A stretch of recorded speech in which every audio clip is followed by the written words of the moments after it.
कि हम तो नहीं चाहते ये फिल्म रिलीज हो। सेंसर बोर्ड मतलब क्या, सरकार माना जाना चाहिए। फिल्म में एक सीन आता है, आई थिंक कनाडा की जो मंत्री होती हैं, मेरे ख्याल से वो बाकायदा ऑफर करती हैं जसविंदर सिंह खालरा को कि आप इंडिया छोड़कर सिटीजनशिप हमारी ले लीजिए, हम आपको अपने यहाँ की नागरिकता देते हैं। क्या इस फिल्म का इस्तेमाल हो सकता है भारत के खिलाफ प्रोपेगेंडा इंटरनेशनल स्तर पर फैलाने के लिए? क्यों बैन लगा है सतलुज पर? 48 घंटे भी फिल्म जो है वो नहीं रह पाई Z5 पर। अब एक मैं खबर आज देख रहा था, स्क्रीन जो इंडियन एक्सप्रेस का अखबार है अब डिजिटल फॉर्म में है, तो उसने बाकायदा ये खबर छापी है कि Diljit Dosanjh Satluj removed by government confirms RSVP। Ronnie Screwvala की जो फिल्म कंपनी है उसके ऑफिशियल स्पोक्स पर्सन ने बाकायदा ये कंफर्म किया स्क्रीन को, अखबार को या वेबसाइट को, कि इस फिल्म को सरकार ने हटवाया है, रिमूव बाय गवर्नमेंट, ये बाकायदा हेडिंग लगा है। तो अब एक बात तो बहुत साफ हो गई है, अगर आप स्क्रीन की बात पर विश्वास करें तो सरकार ने इस फिल्म को रुकवा दिया है। क्या वजह है? आमतौर पर तो ये होता है कि भाई ये जो पूरा मामला है, जो इंसर्जेंसी का जो दौर था, जो आतंकवाद का या खाड़कू जो आतंकवादियों को कहा जाता था उस दौर में, ये जो पूरा असंतोष का जो दौर था और जिसमें खालिस्तान की मांग, वो सारी चीज़ें चल रहा था, पूरा मामला कांग्रेस की सरकार थी। तो एक आम धारणा तो ये होती कि भाई वर्तमान सरकार जो है कांग्रेस के राज्य में जो जो चीज़ें हुई उनको तो एक्सपोज करने का काम करती हुई दिख रही है। फिल्में उस तरह की बन रही हैं, OTT पर वेब सीरीज़ें उस तरह की आ रही है कि कांग्रेस के दौर में जो जो गलतियां हुई, गलतियां जो है वो इन्वर्टेड कॉमा में, जो जो गलतियां हुई उसको एक्सपोज किया जा रहा है। और बात जो है नेहरू जी और गांधी जी तक जा रही है। और नेहरू जी तो जिस तरह से कटघरे में खड़े होते हैं हर बार, वो हम देख ही रहे हैं। तो भाई जब एक्सपोज ही हो रही है कांग्रेस की सरकार के दौर में क्या समय था, जसविंदर सिंह खालरा जो कि मानवाधिकार कार्यकर्ता थे, कांग्रेस का शासन था वहाँ पर देश में, राज्य में, उस दौरान वो जिस तरह से लापता हुए, जिस तरह से उनकी हत्या हुई, कोर्ट की प्रोसीडिंग्स ही तो दिखा रही है ये फिल्म। और उस दौर में पुलिस किस तरह से ब्रूटली जो है मर्डर कर रही थी लोगों का, यही तो दिखा रही है। रक्षक जो था वो किस तरह से भक्षक बना हुआ था। फिर ये जो पूरा मामला है जो एक्सपोज करता है उस पूरे दौर को, जबकि कांग्रेस की सरकार थी, ये सरकार जो है क्यों बैन कर रही है, क्यों उसको दिखाने से रोका जा रहा है? इस वीडियो में, इस लाइव में हम यही जानने की कोशिश करेंगे कुछ रीजंस, क्या वजहें हो सकती हैं, संभावित कारण जिसे कहते हैं कि भाई रोक लगा दी गई, वो चीज़ें ना दिखाई जाएं। कुछ बहुत मोटे मोटे रीजन जो है, सबसे पहले वो मैं आपको बताता हूँ। कुछ लोग कह रहे हैं कि अगले साल पंजाब में विधानसभा चुनाव है, तो उससे पहले हालात ना बिगड़ें, उससे पहले जो है ये सेंसिटिव इशू है बहुत। और पंजाब जिस तरह से दशकों तक जो है एक तो बंटवारा जब हुआ था, आज़ादी जब हमें मिली थी बंटवारे के साथ में, पंजाब बॉर्डर स्टेट था, वो जो कत्लेआम जो पंजाब ने देखा है वो बहुत भयानक था। उसके अलावा बाद में जो 84 का मामला, और भी उससे पहले जो है ऑपरेशन ब्लू स्टार, बहुत सारी जो पंजाब लगातार जो है दशकों तक बहुत ही कहना चाहिए वहाँ की स्थिति जो है वो राजनीतिक रूप से बल्कि साथ साथ सामाजिक रूप से भी बड़ी उथल पुथल वाली रही है वहाँ पर, और देश की नज़रें हमेशा लगी रही। और यही वो राज्य है देश की समृद्धि में भी बहुत योगदान दिया है। देश की बॉर्डर्स जो है उसको सेफ रखने में पंजाब का बहुत बहुत बड़ा कंट्रीब्यूशन है।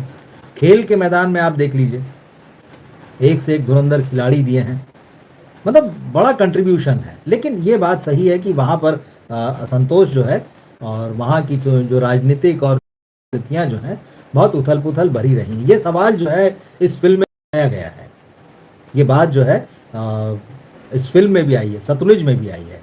तो अब सबसे मोटा मोटा तो ये कहा जा रहा है कि भाई सरकार जो है बहुत दूरदृष्टि रखती है, दूर तक देखती है और उसको चीज़ें संभालना होती है, तो उससे पहले की स्थितियाँ जो है बिगड़ न जाए, वहाँ पर असंतोष ना हो, ये सारी चीज़ें।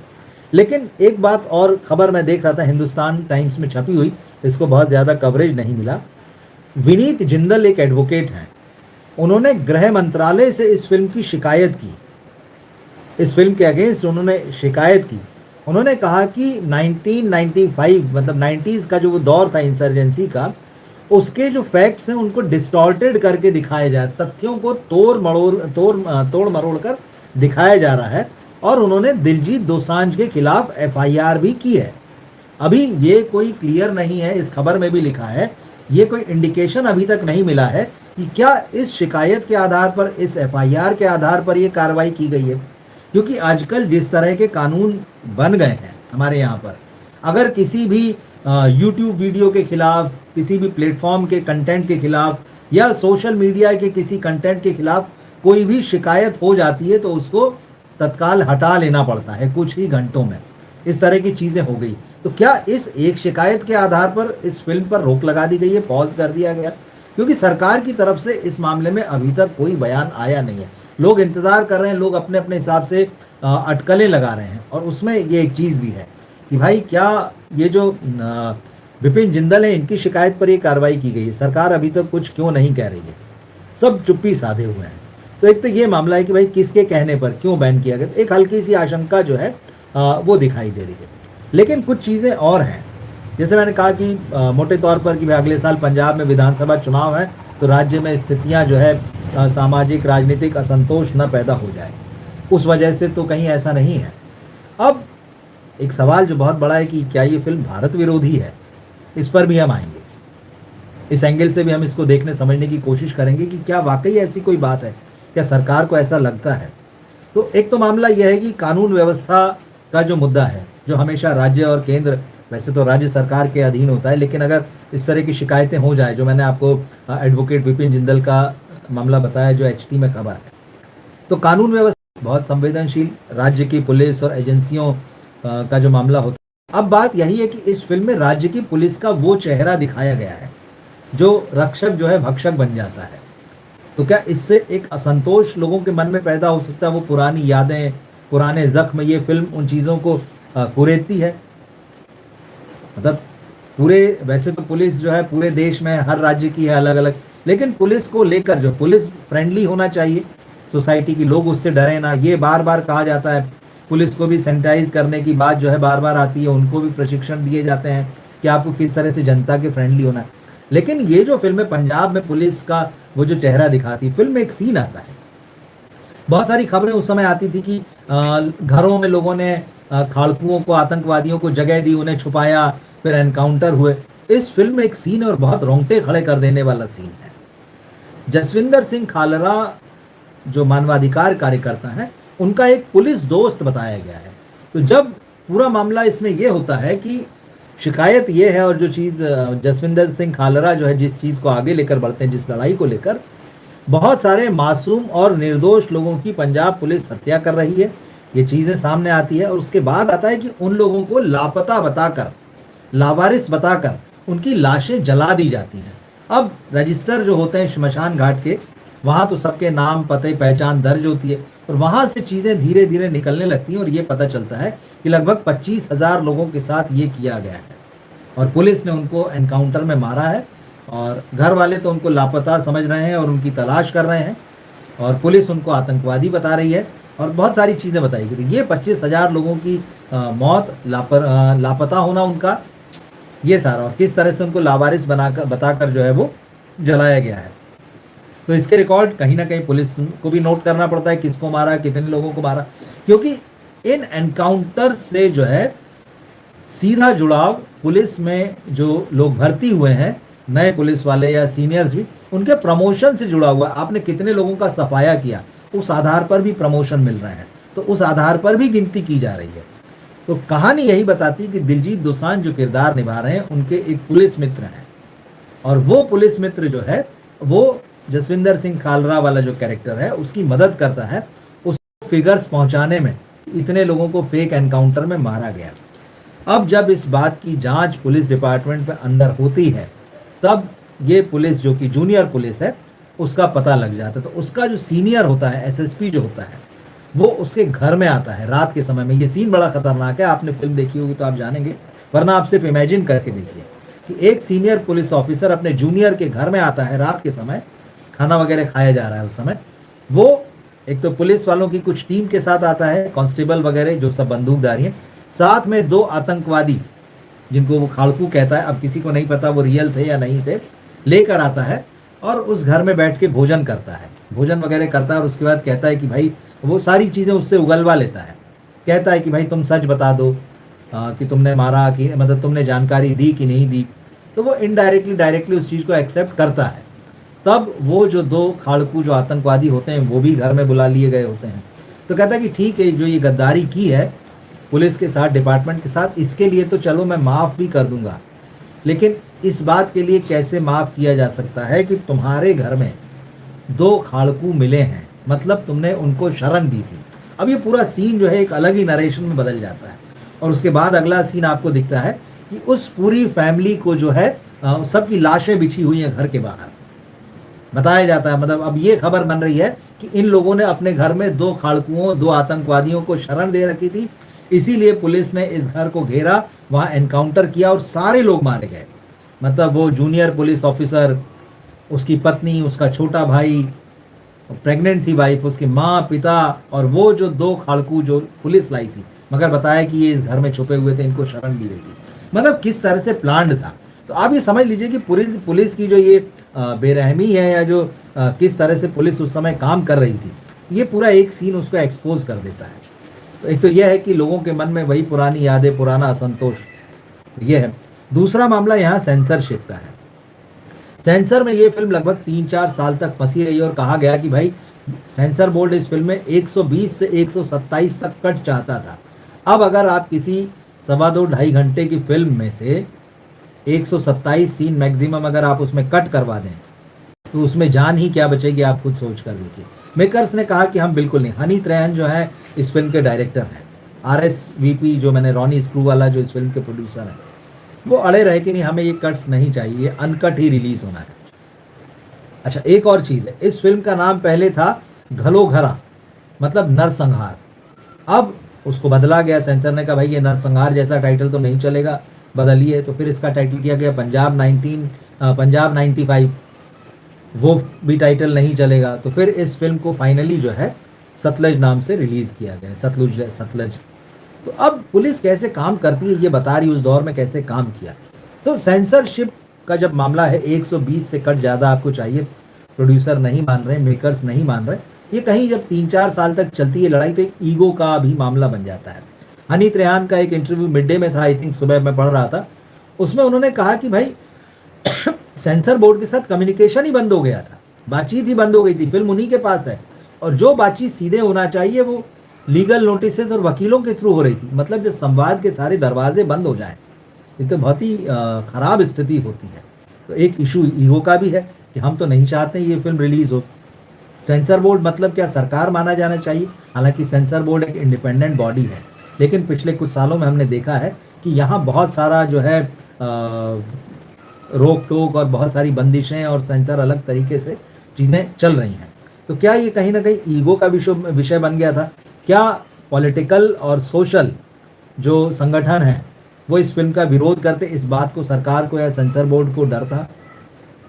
ये भी एक मामला। तो भाई जिस चीज़ को हम नहीं आने देना चाहते हैं और आप OTT पर उसको सीधे ले आते हैं। अब OTT पर सेंसर की ज़रूरत नहीं है, ये बात सब जानते हैं और बार बार ये मांग उठ रही है, ये कहा जा रहा है और सरकार की तरफ से भी इस तरह की कोशिशें कई बार कहा गया कि की जा रही हैं, देखने मिल रही हैं कि OTT को सेंसरशिप के दायरे में लाया जाए।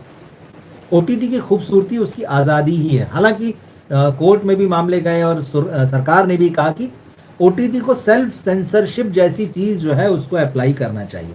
खुद ही आप सोचें कि भाई क्या दिखाना चाहिए, क्या नहीं दिखाना चाहिए, एक सेल्फ सेंसरशिप लाइए। मतलब खास तौर पे ये उस मामले में हुआ जहां न्यूडिटी की बहुत सारी या सेक्सुअलिटी की बातें आई और 1-2 वेब सीरीज वगैरह तो रोक भी ली गई इसी मुद्दे पर, कहा गया कि बहुत बोल्ड कंटेंट है।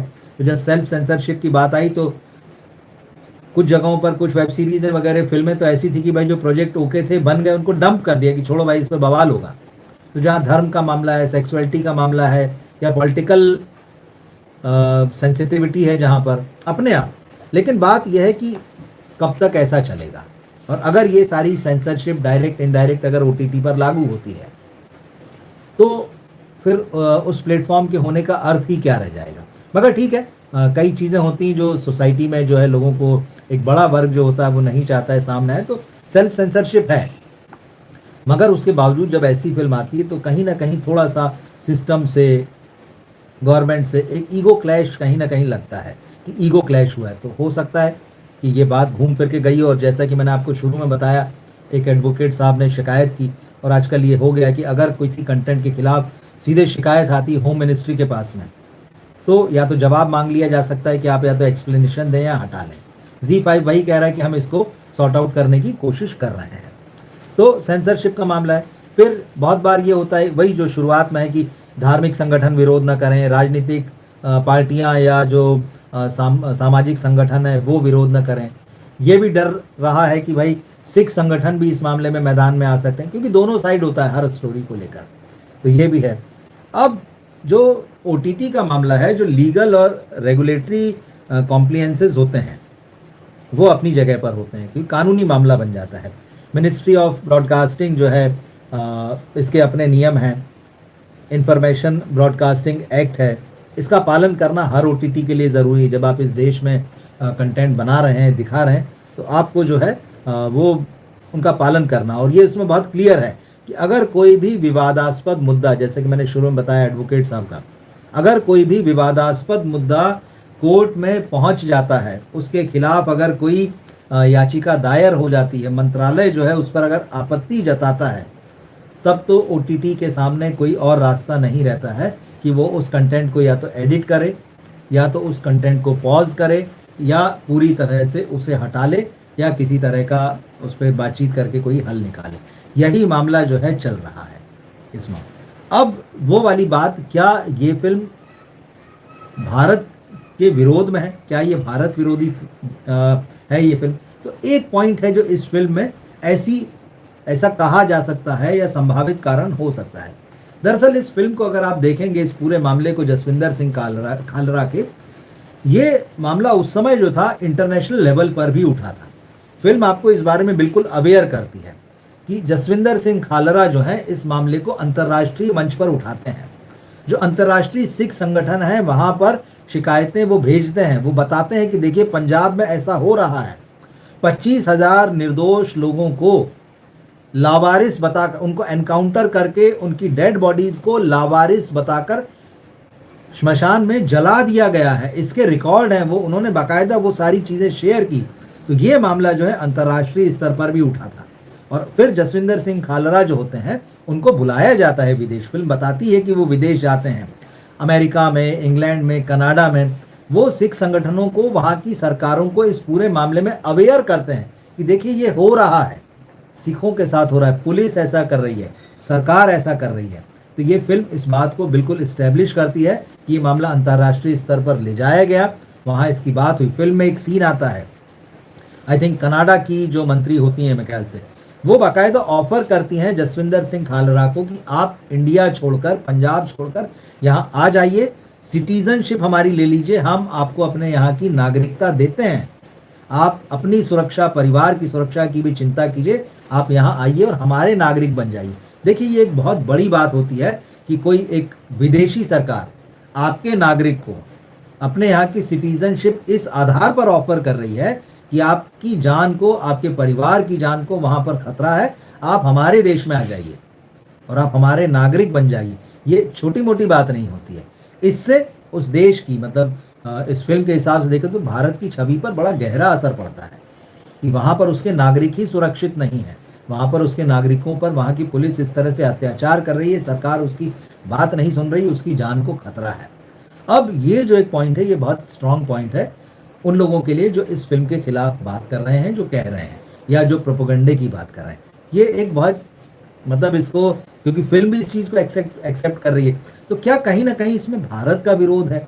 और बात सिर्फ यही नहीं है कि इसमें यहाँ पर भारत का विरोध है, बात यह है कि जो खालिस्तान मूवमेंट की जिसकी बात की जाती है, ख़ास तौर पे कनाडा से तो ज़बरदस्त रूप से हम पिछले कुछ सालों में लगातार खबरें देखते रहे कि जो प्रो खालिस्तानी संगठन है वहाँ किस तरह से एक्टिव रहे हैं, भारत विरोधी नारे लगे हैं, किस तरह की बातें हुई है। और भारत सरकार ने बाकायदा इसको लेकर कनाडा से न केवल अपनी चिंता जताई बल्कि विरोध भी जताया है कि आपके वहाँ पर ये लोग बहुत एग्रेसिवली एक्टिव हैं। तो भारत अपना विरोध और शिकायत दोनों जता चुका है। और ये जो पूरा मामला है पंजाब के अलगाववाद का जो मुद्दा है, ये बहुत ही सेंसिटिव है। और इस फिल्म के द्वारा ये कहा जा रहा है कि उस पूरे मामले को, इस संवेदनशील मामले को अंतर्राष्ट्रीय स्तर पर गलत ढंग से यूज किया जा सकता है। तो ये एक बहुत बड़ा को लेकर भारत हमेशा जो है बहुत सख्त रहा है। तो क्या यही वजह है कि इस फ़िल्म के खिलाफ जो है, जो भी सरकार के तौर पर या आधिकारिक स्तर पर जो कार्रवाई डायरेक्ट, इनडायरेक्ट की गई है, तो क्या इसीलिए सख्त रुख जो है वो अपनाया गया है? एक और पॉइंट मैं आपको यहाँ पर बताता हूँ। साल 2023 में जब इस फ़िल्म का टिफ़ यानी Toronto international film festival, Toronto Canada, जब इस फ़िल्म फेस्टिवल में 2023 में इस फ़िल्म का प्रीमियर होना था, भारत ने बहुत सख्ती से, बहुत मजबूती से इसके खिलाफ अपनी बात रखी थी और 24 घंटे के अंदर, मतलब फेस्टिवल शुरू होने के 24 घंटे पहले इस फ़िल्म को उस फेस्टिवल से हटा दिया गया था। इस फ़िल्म को वहाँ होने से रोक दिया गया था। ये बहुत इंपॉर्टेंट और बहुत स्ट्रॉन्ग पॉइंट है ये इंडिया की तरफ से। तो भारत जो है अपनी बात निश्चित रूप से अंतर्राष्ट्रीय स्तर पर रखता रहा है।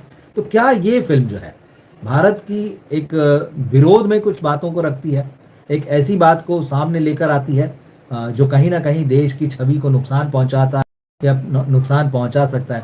आप कह सकते हैं कि अतीत में ऐसा हुआ है, लेकिन बात यह है कि जो अतीत में हुआ वो तो ठीक है, उसको आप बता रहे हैं। दिलजीत दोसांझ भी कह रहे हैं कि भाई जो 95 में था वो बता रहे हैं। लेकिन ये जो अंतर्राष्ट्रीय स्तर पर जो खालिस्तान का जो मामला है, जो अलगाववादी संगठन है, कनाडा में ख़ास तौर पर जिस तरह से बहुत मुखर नज़र आता है और इनको वहाँ एक तरह से बहुत छूट भी मिली हुई है, तो क्या इस फ़िल्म का इस्तेमाल हो सकता है भारत के खिलाफ प्रोपेगेंडा इंटरनेशनल स्तर पर फैलाने के लिए? इतिहास की बात जो है वर्तमान की है। तो ये पूरा मामला जो है थोड़ा-सा एक अलग लेवल पर जो है जा रहा है और क्या इंडिविजुअल शिकायत पर इस फ़िल्म को जो है रोका गया है? तो बहुत सारी चीज़ें हैं। अगले साल पंजाब में चुनाव होने हैं, तो वहाँ की कानून व्यवस्था, वहाँ की राजनीति, वहाँ की सामाजिक व्यवस्था, सेंसरशिप का जो इश्यू है, कहीं ईगो टसल, बहुत सारा मामला जो है धार्मिक हो जाता है, लीगल और जो रेगुलेटरी कॉम्प्लायंसेस हैं वो सारे मामले, ये सारा कुछ मिलाकर शायद ऐसा बन रहा है कि जिसकी वजह से ये फ़िल्म मुझे लगता है इस कंट्रोवर्सी में आ गई है। स्थिति ये बन गई है कि इस फ़िल्म को एक बैन जैसी स्थिति का सामना करना पड़ रहा है। अब सवाल ये है कि क्या कोई बीच का रास्ता निकलेगा? क्योंकि मेकर्स ने जिस तरह से फ़िल्म को रिलीज़ किया, उससे एक बात तो बहुत साफ़ है कि वो किसी भी तरह से कट्स को लेने के लिए राज़ी नहीं है। तो ये बात एकदम साफ़ है। अब देखते हैं आगे क्या होता है। तो ये मामला है, मैंने जब फ़िल्म देखी तो इस पर भी मैंने बात की थी। कुछ चीज़ें मैंने फ़िल्म में किस तरह से ख़तरनाक हैं, जो वाक़ई आपको अंदर तक हिला देती, वो कुछ सीन भी मैंने आपको यहाँ बताएँ कि क्या बात करती है ये फ़िल्म। तो अगर आपने फ़िल्म देखी हो तो ज़रूर बताइएगा इस मामले में आप क्या सोचते हैं।